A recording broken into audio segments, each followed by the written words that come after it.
the black woman who stands up, giving birth to babies, giving birth to the children of the God of the Most High, and taking the devil out. Oh, that's a well-rounded family there. And so Richard Leakey and L.S.P. Leakey went in and they found the remains of a man that they called Gingenthropoulos. And they said, as different anthropologists did their searches, they found the remains of one that represented 1,750,000 years of existence on our planet. Found the remains of another one, 2 million years, 3 million years. And Margaret Mead and others, they can't find the origin of the black man and woman. All they can say is he was, he is, and he shall be. That black man and woman with no birth record. You are the people from the very beginning, the first people to walk in the manifest warmth and light of the sun, made in the image of God and after his likeness. You, black man and woman, but look at the sons and daughters of God. What is our state? An enemy came in at the East Gate, Africa, struck us a blow to the head, which rendered us dead, carried us on a westerly course, since we're in the Masonic temple. Buried us in a shallow grave, under an old rubbish heap, which represents the filth, the immorality, the indecency, the freakishness, the homosexuality, the licentiousness of North America. Buried us in the north corner, where there is no light. And it would take many, in particular 3, but it would take many who would come for us to get the poor black man and woman up out of the grave of mental and spiritual death.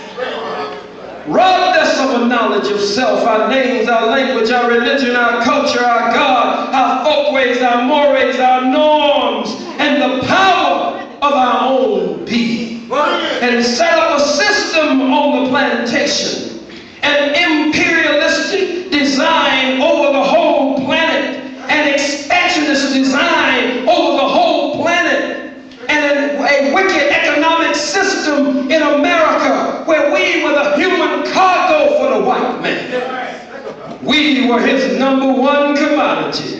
Not corn, not grain, not cattle, but the black woman and the black man. As Sister Yasantawa said, he would take our women and tie them to horses and beat the horses and make the horses run in opposite directions to rip the black woman's body apart and make the pregnant black woman's unborn baby fall from her in a puddle of blood on the ground and take his wicked boot heel and crush the head of the baby with his no good boot heel. Planting his wicked syphilis, gonorrhea, venereal disease, evil seed in the womb of our foremothers and our great-great-great-grandmothers. George Washington owned slaves. George Washington's mama before him owned slaves. His old no-good daddy owned slaves. Thomas Jefferson owned slaves. The founding fathers of the United States of America owned slaves and used to sell us for a keg of molasses or a barrel of syrup or a barrel of whiskey or rum. We were not worth no more than a barrel of rum or syrup or molasses. Even a chicken's life was worth more under the wicked system of slavery of the white man. A horse, a pig, their lives were worth more than our lives. Robbed us completely. Emptied Africa from us as much as they could. To take the memory of Africa from our minds.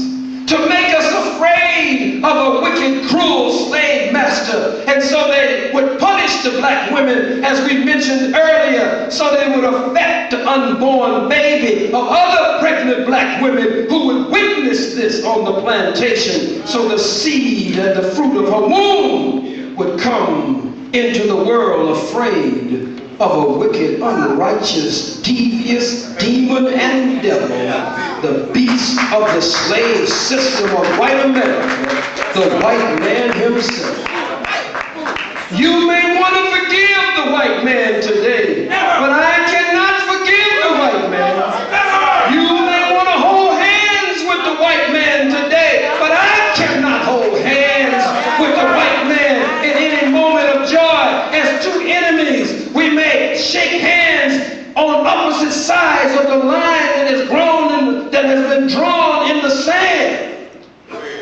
As two enemies faced each other and looked into their eyes, as we were there at the Israeli embassy yesterday and confronted them, and we assigned bold black men, sometimes one black man to each cop, riot cop, Secret Service cop. Sometimes we said, the two of you, that's your man.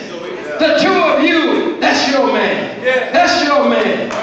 Oh, it was a wonderful day to see black men run up to me and say, I want that one right there. That's the one I want right there. Give him to me. And I would smile and graciously step back and say, this will be your dancing partner. And the two of you can dance into the evening, dance into the night. They were afraid, peeping out of the windows, the door wide open with the gates of the embassy closed, peeping out at us. Cops coming from everywhere, scared to death. Minister Cornell X pointed at them and said, look at these beasts that have come today. Scared to death, shaking in their boots, big beer belly, pot belly, out of shape, scared to death crackers.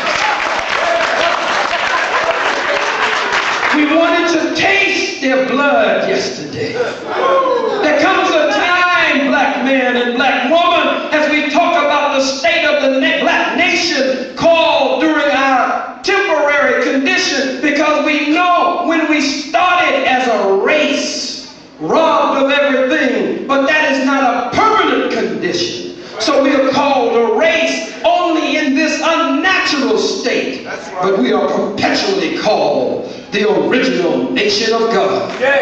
So we are honored and happy to go on the front lines, to be the vanguard of the black revolutionary movement.